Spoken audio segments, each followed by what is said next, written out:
আগে খুতবা লিখেছেন, এই খুতবাতে আমরা প্রতি মসজিদের তেলাওয়াত করি, অথচ এখনো ইমাম অর্থ পড়ে না, মুসল্লিদেরকে অর্থ বলে না। জাতির দুর্ভাগ্য হওয়ার কারণে বয়তুল মুকাররমের ইমাম পালায়া যেতে বাধ্য হচ্ছে। এই হাদিসটা যদি বয়তুল মুকাররমের ইমাম 100 বছর আগে থেকে ওখানে যদি তেলাওয়াত করতেন, ওখানে সচিব, এমপি, ডিএমপি, কমিশনার, মেজর, যত এসপি আছে, ডিসি আছে, বড় বড় অফিসার, সরকারের যত আমলা আছে, তারা নামাজ পড়ে শুক্রবার করে। কার নিয়ে যায়? মাইক্রো নিয়ে যায় নামাজের জন্য। অথচ মসজিদ থেকে সুচিকিৎসা না করার কারণে আজকে জাতির উপর মই ডলা হচ্ছে, ওরা নিরাপদে ঘুমাচ্ছে। আমার নবী বলেছেন, ও সুলতানু জিল্লুল্লাহি ফিল আরদি মান আহলা সুলতানাল্লাহি ফিল আরদি আহলাহুল্লাহ। এত বড় দামি হাদিস। এই হাদিসটা যদি একজন নতুন ইমাম নিয়োগ হলো মসজিদে, এই হাদিসটা যদি কমপক্ষে 6 মাস যদি এই হাদিসের ব্যাখ্যা বিশ্লেষণ করে, কমিটি সহ, মোতাল্লি, কেশিয়ার, ম্যানেজিং কমিটির সদস্য, মুসল্লি সহ যদি 6 মাস প্রতিটি শুক্রবার এই জিনিসটা টিউশনির মতো যদি বুঝাই দিতে পারত, আজকে বাংলাদেশে কোনো মানুষের বিরুদ্ধে মামলা করা হতো না। কিন্তু আসল কথা জুম্মত হয় না। সেই দিন তো টাকা দেয়া রাত জায়গা মানুষ কথা শোনে, কেসব ও জুম্মত বক্তি শুনে কিছুই নেই। হ্যাঁ, কথা কোন টাকা উনি খালি নামাজ পড়ার জন্য যাচ্ছে, বক্তৃতা যেগুলো হচ্ছে মসুরির ডাল ঘাটি, শতকরা 4-5টা জুম্মত খালি ভালো বক্তৃতা হয়। আমি এই 47 বছর ইমামতি করেছি, বহু মসজিদে ইমামতি। এইবারও দেখেছি খতম তারাবির 10 দিনের মাথায় একটা খতম তারাবির নামাজ হাজির হয়েছি। মুসলিম হুজুর প্রথম 4-5 দিন 7 কাতার হয়েছিল, আজ আসে 3 কাতার। 13 গেল ঘন্টি কোথায় পাশে থেকে হেরে হেরে চলে যায়। আমরা 2 ভাই না, ইমামও তো কয় না যে হুজুর আমরা যাচ্ছি। আবার কতগুলো ক্যাপাসিটির মুসল্লি আছে, ইমাম খতম তারাবির ইমাম আগে উঠছে, উঠে ক্যারাত শুরু করছে ঝড়ের মতো। আর কিছু কিছু চালাক মুসল্লি 5 লাইনে তুমি বসে আছে, যখন যা কবি ইয়ালামুন তখনই লাভ দিয়ে উঠে আল্লাহ বর্গের উপর দেখছে। এগুলাই এই কোরআন নাজিলের মাসে কোরআনের প্রতিষ্ঠান থেকে যারা পালে না হয়, শিক্ষকের না বলে তারা স্কুল থেকে পালায় যায়, রেজাল্ট শিটে তাদের নাম থাকে না। কোরআন এসেছে রমজান মাসে, কোরআনের কোনো তালিম, কোনো বুঝ, কোনো জ্ঞান জনগণ পায় না, বিদায় তারাবির মোহব্বত নাই। একটা মাস তারাবি হয়, কোন ইমাম 30টা আয়াত বাংলাদেশের মুসল্লিদেরকে জীবনে শুনায় না। ওই খালি গড় গড় গড় গড় পরে তাকে তাড়াতাড়ি 27 তারিখ টাকা নিয়ে আউট। এইভাবে কতদিন থাকবেন? এই জন্য আসল কথা আমি বলবো, কি শুনতে রাজি আছেন? আসল কথা খুতবাত হলো কি, ও সুলতানু জিল্লুল্লাহ, ন্যায়পরায়ণ শাসক, আল্লাহর ছায়া সদৃশ্য। ধরে কোন আল্লাহু আকবার। এটা কে বলেছেন? আল্লাহ। কথা এতক্ষণ 4 বের করে কোনো তাও বিশ্বাস হয় না। আল্লাহ রাসূল বলছেন, ওয়া সুলতানু জিল্লুল্লাহ, ন্যায়পরায়ণ শাসক, আল্লাহর ছায়া সদৃশ্য। আল্লাহর যে একটা রহমত, এটা ছায়ার সাথে তুলনা করছে।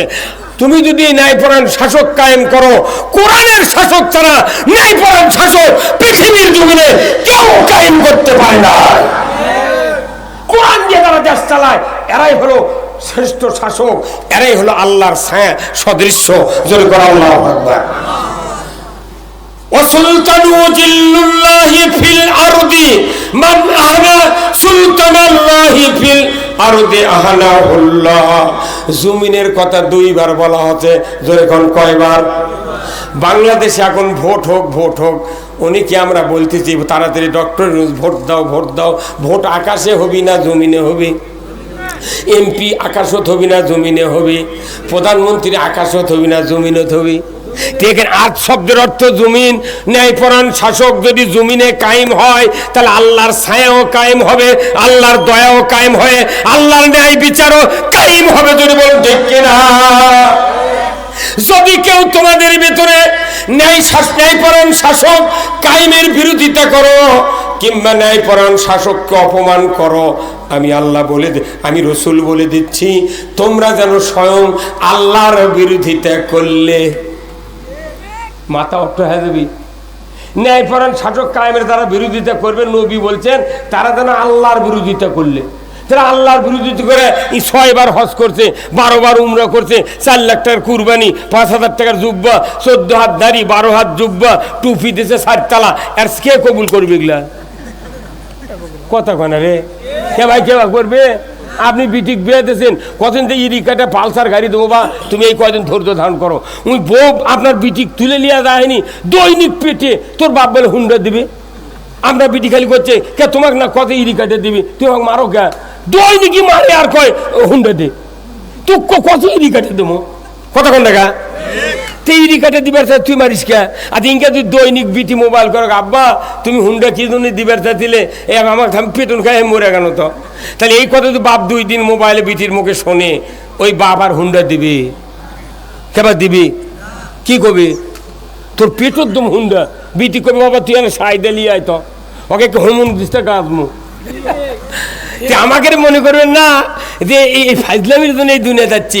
আল্লাহ আমাদেরকে পাঠাছে, ওই যে কলা রব্বুকালিল মালাইকাতি ইন্নী জাইলুন ফিল আরদি খলিফা, আমাদেরকে আল্লাহ শাসক করে পৃথিবীতে প্রেরণ করেছে। মানব জাতি সব শাসক কোরআন দিয়ে শাসন করবে। তাহলে কোরআন দিয়ে যদি শাসন করতে হয়, তাহলে এই পৃথিবীতে আল্লাহর দয়া কায়েম হবে। আল্লাহর দেওয়া ইনসাফ ভিত্তিক জীবন ব্যবস্থা কায়েম যদি করেন, সমাজে কারো অশান্তি হবে না। যদি এই অশান্তি দূর করার জন্য আল্লাহর আইন কায়েম হওয়ার চেষ্টা না করেন, তাহলে আপনি আল্লাহর বিরোধিতা করলেন। আল্লাহর বিরোধিতা করার পর একটা ইবাদত আল্লাহ কবুল করবে না। আর আমি যে কথাটা বলছি, এতগুলি আবাদত কবুল হবে, ওই আবাদত যদি জমিনে না থাকে, সেই আবাদতটা এখন আল্লাহ বক্তব্য শোনেন। আল্লাহ কোরআনে বলছেন, ওয়ামাই ইয়াবতাগি গায়রাল ইসলামি দীনান ফালাই ইউকবালা মিনহু ওয়া হুয়া ফিল আখিরাতি মিনাল খাসিরিন। আবার আল্লাহ বলেছেন, কান খাড়া করে শুনবেন, বিবেক নিয়ে শুনবেন। কোরআনের পক্ষ নিয়ে যদি মাহফিলে দুনিয়ার কোন কাফির যদি কোরআনের মাহফিলে কোরআনের পক্ষ নিয়ে বসে, আল্লাহর ইজ্জতের কসম তার কলিজাতে আল্লাহ হেদায়েতের নূর চমকায়া দিবে। আর যদি কেউ বসে দেখি বক্তার সুর ক্যাঙ্কা কয় কি টেস্ট কর্ম, সেই দিন হুজুররা যত হুজুর আছে আমি দেখেছি, কয়েক কোটি মানুষের কাছে আমি বক্তৃতা করি। এবার পুষ্পান্নরা জ্বালা ঘুরেছি, খালি হুজুররা খালি পাশে বসে, ওই পাশে বসে এই খালি প্রথম তাকে একটা আলাওয়াত দেখতে ভুল না ঠিক। তারপর বক্তৃতা কি, যখন দেখবি আর রাজনৈতিক বক্তৃতা হচ্ছে, তখন ওরা উঠতে আগে উঠে ফেলে দেবে। যে হুজুর রাজনীতি করে না, ই ইসলামের পক্ষে নয়। যে ইমাম রাজনীতি করে না, তাহলে কোরআনই বোঝেনি। অথচ লেখা নেই, পড়া নাই, মিয়া মানুষ করছে যে হুজুররা রাজনীতির কথা কবি মসজিদ ওরা খেলে নামাজ পড়ি আর যাবি, ওরা আবার ভোট চাবি গে। মিয়া মানুষ ফতুয়া দিচ্ছে আমার গাঁও এই দাসত কি মহদ্রি মিয়া মানুষের ফতুয়া তোটে আমাকে কোনিও ব্যবহার থাকা লাগছে। কারণ কি, খালি মসজিদের ইমাম যদি বাংলাদেশে 5,12,000 মসজিদের ইমামগুলি যদি সঠিক কথা বলতো, আজকে বাংলাদেশে ইসলামপন্থীদের উপর মামলা হামলা হতো না। আমরা মরে যাচ্ছি। যারা এইভাবে সালা খালা হুজুর আছে, তাদেরকে মামলাও নেই, কিছু নেই, খালি তুই দোয়া দরুদ করে আল্লাহুম্মা আমিন। চোখের পানি লাখের সেকেন্ড একখান্তি করে মুখ চোখ মাকে ফেলে দিচ্ছে, কিন্তু জীবনে কোরআন বিজয়ের কথা বলে না। কি লাভ? এই রসুলকে দায়িত্ব দেওয়া হয়েছিল, হে রসুল আপনাকে দায়িত্ব দিলাম, হুয়াল্লাযী আরসালা রাসূলাহু বিল হুদা ওয়া দীনিল হক লিইয়ুযহিরাহু আলা দ্বীনি কুল্লিহি ওয়ালাউ কারিহাল মুশরিকুন। জোরে বল আল্লাহু আকবার। নবী হে, ও নবী, আমি সেই সত্তা, আমি সেই রসুলকে পাঠিয়ে দিয়েছি, যিনি পৃথিবীর জমিনে গিয়া মানব রচিত যত জীবন ব্যবস্থা আছে, মানব রচিত যত আইন কানুন আছে, সমস্ত আইন কানুনকে উৎখাত করে দিয়া আল্লাহর আইন বিজয় করবেন। এতে করে কাফের মুশরিক বেদিনের কলিজায় যত দাঁড়ানো হোক না কেন, আপনি পরোয়া করবেন না। এই যে আমাদের এই দেশের 5ই আগস্টের আগে বাশার আল আসাদ, ওই যে সিরিয়ার প্রধানমন্ত্রী আছেন, তাই না? কোন তো সিরিয়ার প্রেসিডেন্ট আছেন না, পলে গেছে। পলে যাওয়ার পরই ইসলামী দলেরা সাথে সাথে ওই দেশের সংবিধান লাটতে ফেলে দিয়ে নতুন সংবিধান কোরআনের করছে। আফগানিস্তান বিজয় হলো, আফগানিস্তানের সাথে সাথে পূর্বের সংবিধান বাদ দেওয়া ইসলামী সংবিধান চালু করেছে। সংবিধানই তো মিন, সংবিধান আছে মানুষ খারাপ করার সংবিধান, সংবিধানে লেখা আছে মানুষ কেমনি খারাপ হবে, আর আল্লাহর ইসলামে আছে মানুষ কেমনি ভালো হবে। সংবিধান যে দুই ধারা, একটা খারাপের ধারা, একটা ভালোর ধারা, আপনি কোনটা মানবেন? হ্যাঁ, কিয়ামত পর্যন্ত যদি খারাপ ধারা মানে আপনি যদি দেশে ইবাদত করেন, আপনার বেটায় নামাজি হবে না, আপনার সমাজে সুদ বন্ধ হবে না, চুরি বন্ধ হবে না, জেনা বন্ধ হবে না। প্রথম ফ্যাক্টর হলো পৃথিবী চলার জন্য একটা রাস্তা আল্লাহ দিয়েছেন, সেই রাস্তার নাম হলো ইসলাম। আল্লাহ বলেছেন ومن يبتغي غير الإسلام دينا فلن يقبل منه وهو في الآخرة من الخاسرين।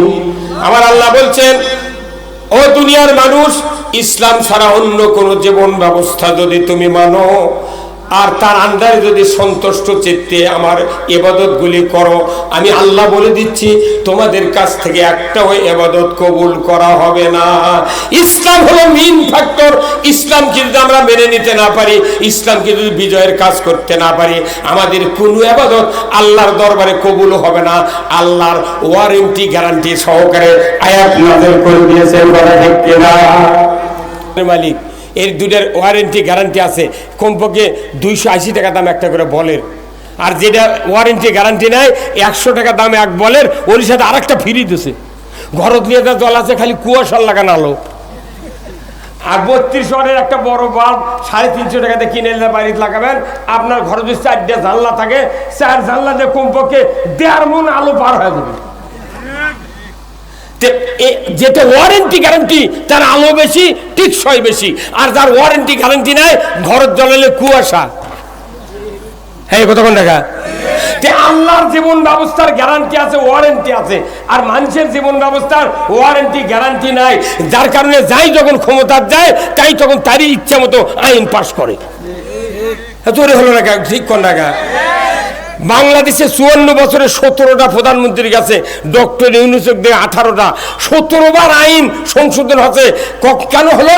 যাই ক্ষমতার যায় দেখে যে আইন তৈরি করে গেছে, ওই আইন তো আমাকে গাও কাটা যাবে, অত ওটা বাদ দেয় আর একটা আইন চালু করে। নমরুদ যে আইন তৈরি করেছিল, ইব্রাহিম আলাইহিস সালামের ক্ষতি হচ্ছে, নমরুদের দলের লোকের কিচ্ছু হয়নি। কতক্ষণ টাকা? ফেরাউন যে আইন তৈরি করেছে, মুসা আলাইহিস সালামের দলের লোকের ক্ষতি আছে, ফেরাউনের দলের কিছু হয়নি। আল্লাহ ডুবে মারিছে দেখে ওই কাবু হয়ে গেছে। কতক্ষণ টাকা? আল্লাহ মারিছে ফেরাউন ডুবে, আর এক আল্লাহ কত উড়িয়ে যা, একই কাম, একটা ডুবিছে একটা উড়িছে। এই কতক্ষণ টাকা? তাহলে আল্লাহর কাম। আল্লাহ বলছেন যাই যখন ক্ষমতায় যাবে আইন তৈরি করবে, এই আইনে পৃথিবীতে শান্তি হবে না।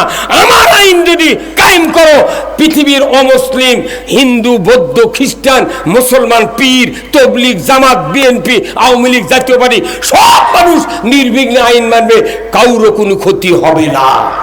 আল্লাহু আকবার। চোরের যদি হাত কাটে, তবলিগের লোকের ক্ষতি হবে ভাই? হ্যাঁ, কিছু এতদিন যত সরকার গেল ক্ষমতা, খালি একটা আইন তুই কায়েম করলো না, যে চোর যে হারে চুরি হচ্ছে, হাইজাক হচ্ছে, ধরো আর 5টা গ্যারান্টি দাও, খাদ্য, বস্ত্র, চিকিৎসা, শিক্ষা, বাসস্থান, 5টা গ্যারান্টি ছাড়া আল্লাহ বলছেন হাত কাটা যাবে না। বলেন তো, খাওয়ার গ্যারান্টি, পড়ার গ্যারান্টি, চিকিৎসা, তারপর বাসস্থান, বস্ত্রের গ্যারান্টি যদি দেওয়া হয়, বলেন তো কেউ চুরি করবি ভাই? ওইখানে ভাত খাবি আর দুম্বার নামাজ করবি। খাওয়ার গ্যারান্টি নেই, কিচ্ছু নেই, চুরি করলে হাত কাটারও আইন নেই। এখন দেশ নো চিন্তা ডুফুর্তি, মাইট ইজ রাইজ, ধরো আর মারো, যা কিছু পাও করিয়া খাও। এইভাবে কি দুনিয়া চালাতে আল্লাহ আমাকে বানাচ্ছে খলিফা করে? এই খলিফা করে আমাকে কি এই জন্য বানাচ্ছে? দুনিয়ার রাজত্ব চালাতে হবে মানুষের ধরে, বল ঠিক কিনা? আল্লাহ কোরআনে বলছেন, শাহরু রমজান আল্লাযী উনজিলা ফীহিল কুরআন হুদাল লিন-নাস ওয়া বায়িনাতিন মিনাল হুদা ওয়াল ফুরকান। আমার আল্লাহ বলেছেন রমজান মাসে কোরআন নাজিল করেছি তামাম পৃথিবীর মানুষের হেদায়েতের জন্য। জোরে বল আল্লাহু আকবার। তাহলে আমরা যখন কোরআনের কথা বলি, সাইদি যখন বললো, অন্যান্য আলেম ওলামা যখন বলে, কিছু কিছু লোক রাগ করে, তাহলে কোরআন কি খেলে আমাকে না? আল্লাহ বলছে হুদাল লিন্নাস, পুরো মানব জাতির হেদায়েত। তাহলে আমরা বলি তুমিও বলো, কথা বলে কার?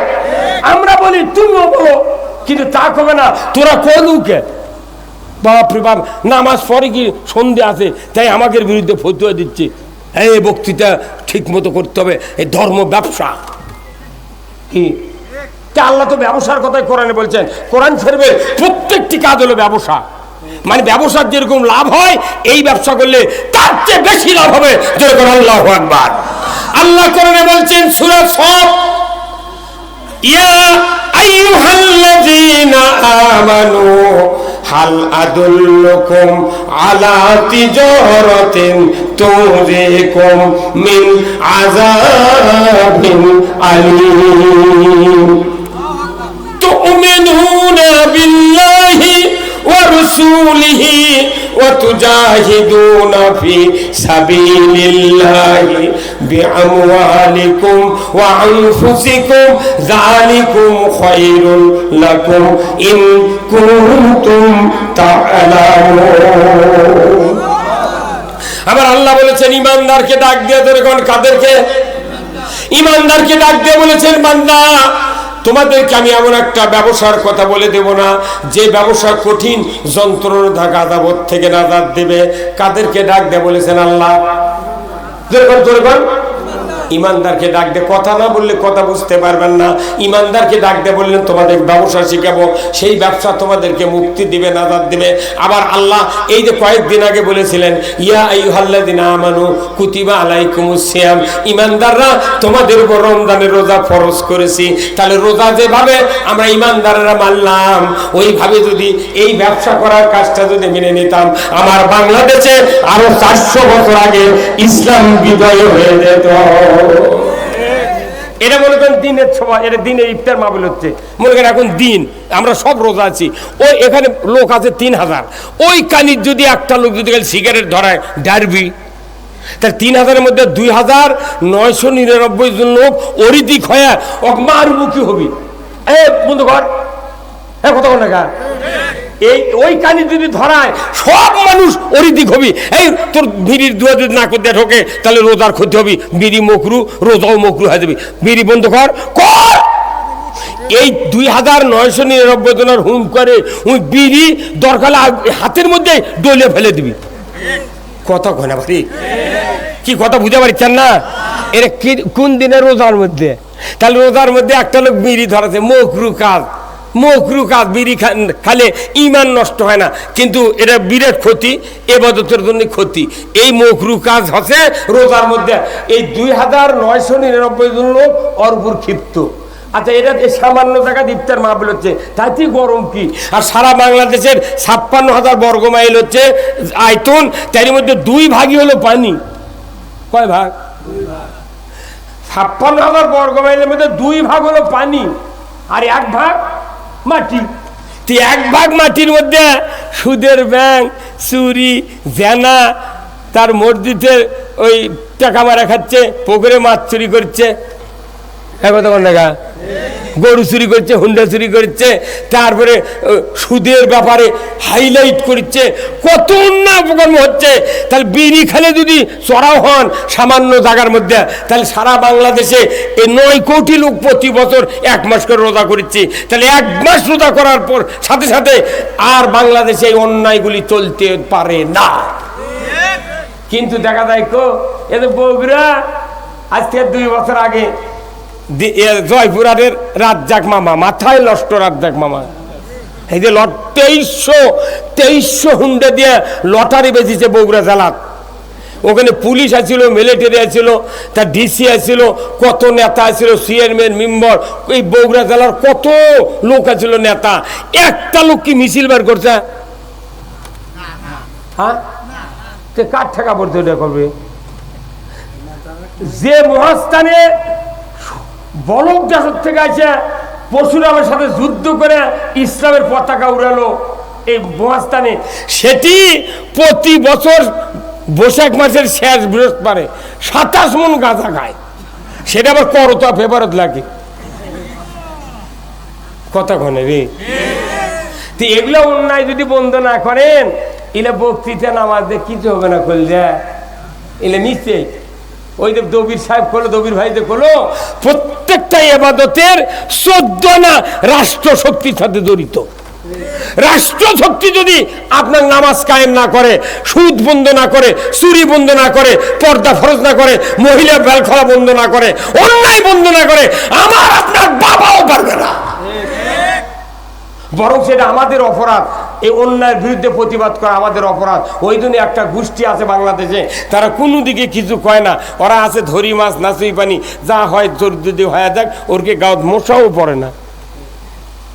কিন্তু ইমান নিয়ে বাঁচতে হবে। ইমানের অবস্থা হলো, আল্লাহ রসুল বলছেন ওই ব্যক্তির ইমান আছে যে ব্যক্তি সামনে দেখলে অন্যায় দেখলে হাতের দ্বারা বন্ধ করে, জবান দেয় বিবৃতি দেয়। শক্তি যদি না থাকে পিছনে গিয়া শক্তি তৈরি করেছে, অন্তর দিয়ে সামান্যতম ঘৃণা যদি কেউ করে, আমার আল্লাহ নবী বলছেন সে তার ইমান হলো দুর্বল ইমান। যে দুর্বল ইমান নিয়ে পরীক্ষা পাশ হবি 33-এ, উই দেশে 18 অ্যান্সার, ওর জীবনে গ্রেস কেউ দিবে না। আমরা ওই ফাঁকতালে পাশ করে যাচ্ছি, ওই ধান্দা বাদ দেন। আপাতত আল্লাহকে দেখার লাগবে, আল্লাহ তোমার দিনের জন্য আমি এই কাজ করেছি, কথা ঠিক কিনা? হ্যাঁ, খুতবাতুল হাকাম সূরা নাহলের 90 নম্বর আয়াত, সর্বশেষ আল্লাহর কোরআনের আয়াত অ্যাড করে দেওয়া হয়েছে। ইন্নাল্লাহা ইয়া'মুরু বিল আদলি ওয়াল ইহসান ওয়া ইতা'i যিল কুরবা ওয়া ইয়ানহা আনিল ফাহশাই ওয়াল মুনকারি ওয়াল বাগই ইয়া'যুকুম লাআল্লাকুম তাযাক্কারুন। হুজুর আছে না নাই? কি সুন্দর আয়াত, তাই না? ইন্নাল্লাহা ইয়া'মুরু বিল আদলি ওয়াল ইহসান, নিশ্চয় আমি আল্লাহ তোমাদেরকে আদেশ করতেছি তোমরা ন্যায় বিচার কায়েম করো, ইনসাফ ভিত্তিক সমাজ কায়েম করো, আর তোমরা আত্মীয় স্বজনের সাথে সৎ ব্যবহার করো। বড় ভাই বোনক ভেউ দেয় না, বাপ মোট্টা ভেউ বেটাকে লেগে দিয়ে বিদিক করছে, মা তোর জন্য মুঠি দোয়া। এই খুতবা পড়ছে 100 বছর হলে আমাদের দেশে, অথচ ওই জুম্মার দ্বারা নামাজ পড়ে তারই 6 আনা লোক হয় বিটিক ফাঁকি দিয়েছে, না হয় বেটাক ফাঁকি দিয়েছে। এই কথা কোন লেখা? কোথায় মুসলমান? এই আয়াতের বাস্তব কাজ হবে রাষ্ট্র শক্তির দ্বারা।